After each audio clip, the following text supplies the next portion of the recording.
form of postural pain, such as back pain, a lot of that can also be contributed to by digestive problems or inflammation. Because again, the same way how organs can reflect to the stomach, they can reflect to the lower back, and you have an inflammatory response sending pain into the lower back, and thus you get back pain. We also have people sometimes that have had chiropractic or osteopathic help for joints in their lower back that constantly keep moving out of place. But a lot of the time this can happen because the digestive organs are dysfunctional. They have too much toxicity in the joints, and because of this, too much acid in the joints, and it can create laxity of the joints, causing more injuries in the lower back. So we need to adjust our diet by eating clean foods, drinking water, lots of water every single day, eating whole, organic, fresh food every single day, food that we can pronounce. If it wasn't here 10,000 years ago, don't eat it. If it doesn't grow on a tree, out of the ground, or walk on all fours, don't eat it. If it's manufactured in a laboratory, if it's seedless, if it's white, like such as white rice, white flour, table salt, white sugar, don't eat it, because it's refined, bleached food that increases acid in the body. The average person in the Western world consumes 10,000 chemicals per day. This is just the average person. 10,000 chemicals that have to be detoxified by the body every single day. This can come in the form of what you put on your body, such as perm in your hair, coloring on your nails, lipstick, foundation, because anything that goes on the skin goes in the body, because the skin is what we call the third kidney. It's another organ that has to detoxify. Anything that you put in your body or on your body has to be detoxified. So use natural things where possible. The seventh system in the body is known as the emotional or limbic system.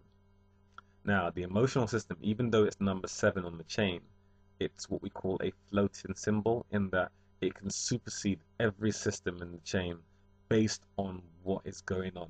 So in other words, if you were in a disastrous situation where someone was trying to harm you, your body may go into shock through emotion. So emotion at its worst can kill, can be dangerous. If you're highly stressed, you know what emotions can do to you. You stop eating. You look at somebody who has poor posture. This is affected by someone who may be clinically depressed. So we know emotion can physically affect the body. Now, if you think about if you went to an interview for a job you badly wanted, what did you physically feel? You have butterflies in your stomach. So you get a physical response through an emotional expression. You think about something and you get physical pain, such as butterflies in the stomach.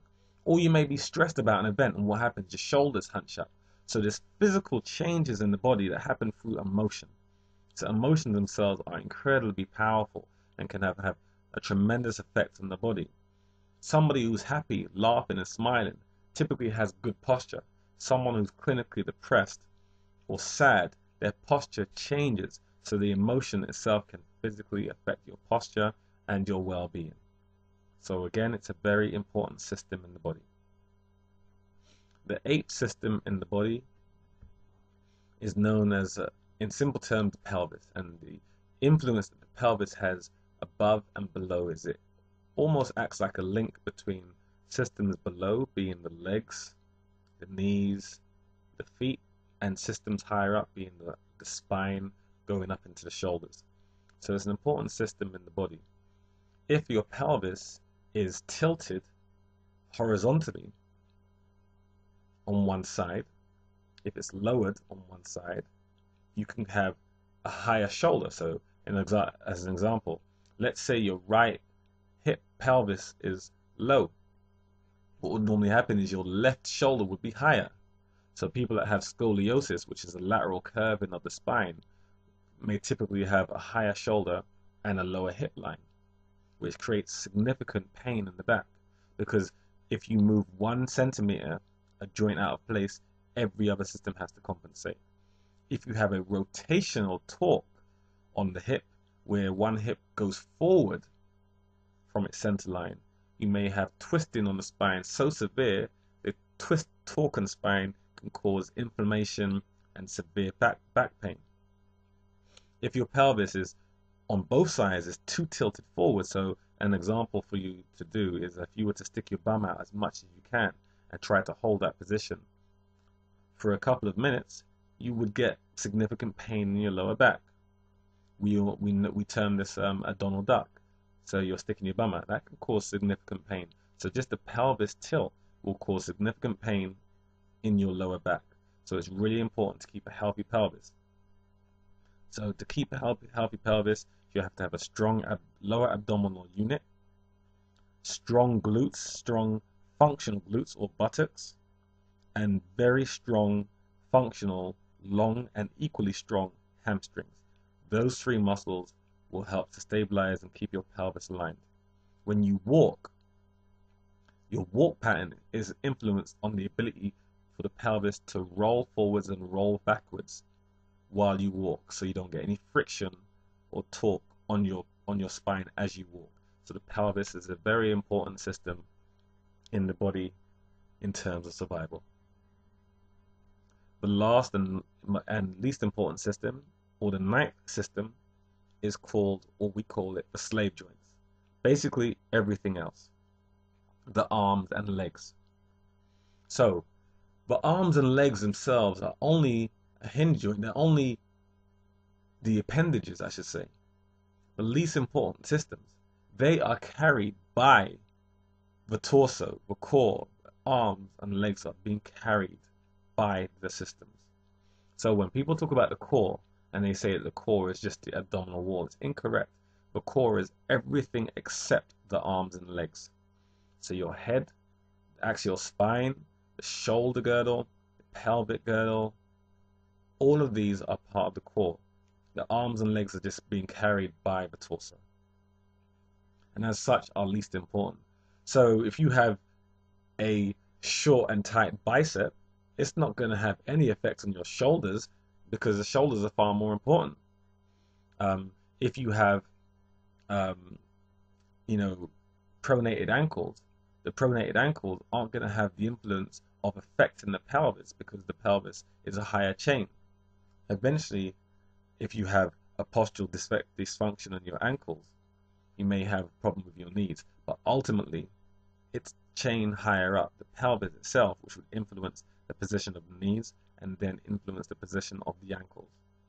So sometimes you have people that have knee pain or ankle pain or elbow pain, and a lot of this is influenced by the chains higher up.